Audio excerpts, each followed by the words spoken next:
A panel worth millions vanished from Ghent Cathedral in 1934, and what hangs there now is a perfect fake. The panel was never returned, and what happened to it during the next 9 decades is a story that runs through Nazi vaults, a Belgian bishop's private negotiations, and a climate-controlled chamber that most art historians have never been allowed to enter. By the end of this video, you'll understand why the panel hanging in Ghent right now is not the original. And as of this month, the search for the real one is still officially open.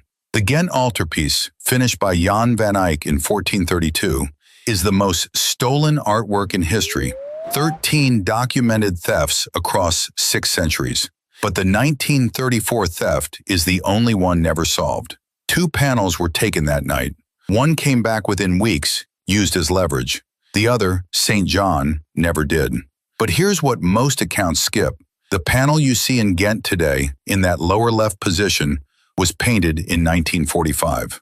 Walk into St. Bavo's Cathedral this season, and you'll see the restored Ghent Altarpiece behind protective glass in the Sacrament Chapel, where it was moved in 2021 after a multi-year restoration that ended that year. Visitors get an augmented reality tablet. The varnish smells faintly of beeswax and cold stone. The faces, after the cleaning reported by the Royal Institute for Cultural Heritage of Belgium, look almost alien, sharper, stranger, older than anyone remembered. But look at this. Track your eyes to the lower left panel. The Just Judges panel, stolen the same night as St. John, is a replica painted by Jeff van der Weken, completed in 1945. The cathedral has never hidden this. What the cathedral has been more careful about is the question underneath it. The forgery isn't the scandal. The forgery is the cover. The prime suspect was a Belgian stockbroker named Arsène Goedertier. According to reporting compiled by the Museum of Fine Arts Ghent and Belgian State Archives, Goedertier collapsed from a stroke in November 1934 and, on his deathbed, told a lawyer the panels were in a place where neither I nor anybody else can take it away without arousing public attention. He died before finishing the sentence. 13 ransom letters had been sent to the Bishop of Ghent that year. The bishop negotiated in secret. The drop never happened. I assume for years the panel was destroyed. According to a 2018 report by Belgian outlet HLN, investigators using ground-penetrating radar searched specific tombs inside the cathedral itself, based on a tip that pointed beneath the church floor. They found nothing conclusive. The search was paused, not closed. Here's the layer that turns the cold case warm again. During the Second World War, the rest of the altarpiece was seized by Nazi forces and stored in the Altarpiece salt mine in Austria, 1,500 feet down, in air that tasted of brine and damp timber.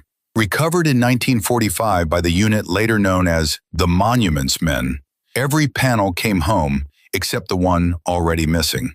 Which means the 1934 thief, whoever finished what Goedertier started, outlasted the Gestapo, outlasted the Monuments Men, and outlasted every Belgian magistrate assigned to the case. Per Belgian federal police statements reported by VRT News, the St. John the Baptist panel, the real one, remains officially listed as stolen. The file has never been closed. So when you stand in St. Bavo's today and look at that lower left corner, you are looking at a 1945 painter's best guess at what a 1432 Van Eyck looked like. A forgery hanging legally, in plain sight, in the most visited religious artwork in Belgium. So the panel hanging in Ghent right now is not the original.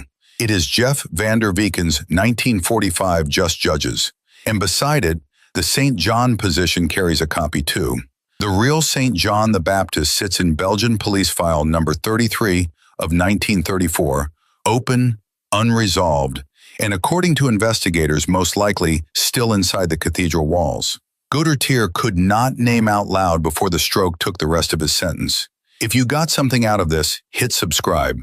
This channel goes deeper on the corners of art history most videos skip.